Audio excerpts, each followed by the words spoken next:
Imran Khan government in Pakistan has bowed down to the demands of hardline Islamists.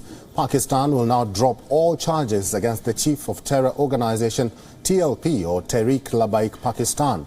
Moreover, the Imran government will take up the issue of the expulsion of the French ambassador for debate in parliament. The announcement was made by Pakistan's Interior Minister Sheikh Rashid Ahmed. Pakistan Parliament will now debate whether the French ambassador to the country should be expelled. This has been one of the primary demands of the hardline Islamists over the publication of cartoons of the Prophet Muhammad in a French satirical magazine. Imran government was forced to concede after days of unrest. 3 Pakistani police were killed in clashes on Friday. This after demonstrators from the banned Islamist group rallied to demand the release of their leader. The officers were hit by a vehicle as thousands of activists from the Tehreek-e-Labbaik Pakistan movement gathered in the eastern city of Lahore for a march on the capital Islamabad. Police fired tear gas after TLP supporters attacked a security checkpoint during the clashes across the city. According to reports, the Imran Khan government held a marathon 8-hour meeting with the chief of the TLP, Saad Hussain Rizvi. The decision was taken that Pakistan government will drop all cases against the TLP chief. Now, a date is reportedly being discussed for Rizvi's release. The Imran Khan government will also review the ban on the terror group TLP. In turn, the TLP have decided to halt their protests but will continue to stage sit-in demonstrations. The protests over a series of caricatures published in the French satirical magazine Charlie Hebdo last year follow serious clashes in April in which at least 5 policemen and 3 activists were killed and hundreds wounded. The authorities had then arrested the group's leader, banned it, and designated TLP as a terrorist movement. Authorities had been trying to negotiate with the group, which rallied its supporters outside its Lahore headquarters for the last few days and threatened to march to capital Islamabad. Imran government, however, is also preparing for the worst and boosting security in key areas. Central government has sought personnel of rangers and frontier constables. Security personnel are also being stationed in and around the red zone in Islamabad. A contingent of 200 personnel each have been deployed at entry points in the city.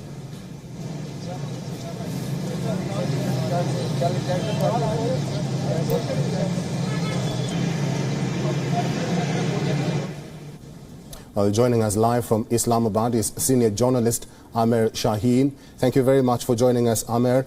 The 4-day protests in Lahore have apparently been halted.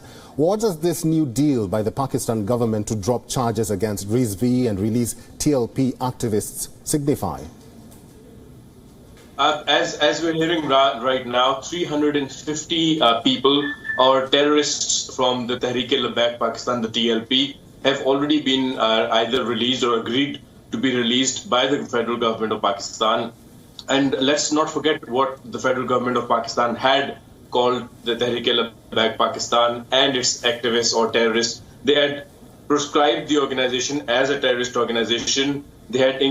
Pakistani government had claimed that TLP engages in terrorism and actions prejudicial to peace and security and is causing grievous bodily harm to the citizens, and it is killing and abducting and harming the police force of Pakistan.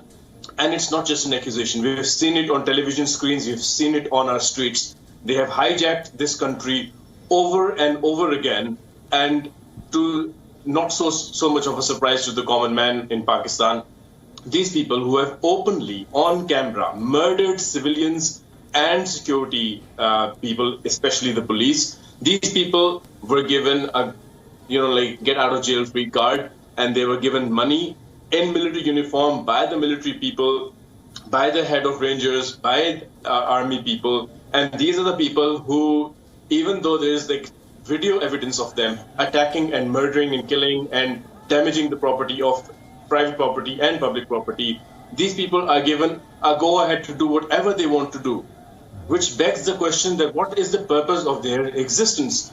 If we look at the previous elected government, their sole purpose was to destabilize the government as soon as the military and the civilian powers are not on the same page. And now there is a little bit of a talk about Imran Khan, Prime Minister Imran Khan, and putting the new ISI chief back in his chair. And there seems to be a little bit of a difficulty between the military and the so-called civilian government. And once again, the ugly head of these terrorists, it comes back. Their demands are going to fluctuate. The demand is right now to release all those people who created havoc on Pakistani people. They want all of them released. They want, especially their leader, they want Pakistan to sever all its ties with France and hence the European Union. And these demands will continue to increase. Sheikh Rashid, who himself had called them terrorists, had previously been saying that TLP, the Tehreek-e-Labbaik Pakistan, has horrific demands, that if you agree to one of their demands are going to increase. They're going to ask for implementation of Sharia in Pakistan. They're going to ask to get rid of all the banks. There is no stopping once you agree to any one of their demands. The only way to deal with them is, of course, to crack down on them and arrest the people who are murdering and harming the civilians of this country. But they are being treated as heroes.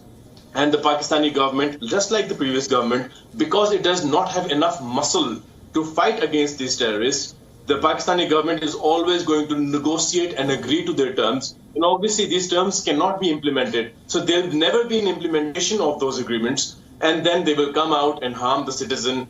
And there'll be another agreement. And it will continue like it has been continuing for years now. Right.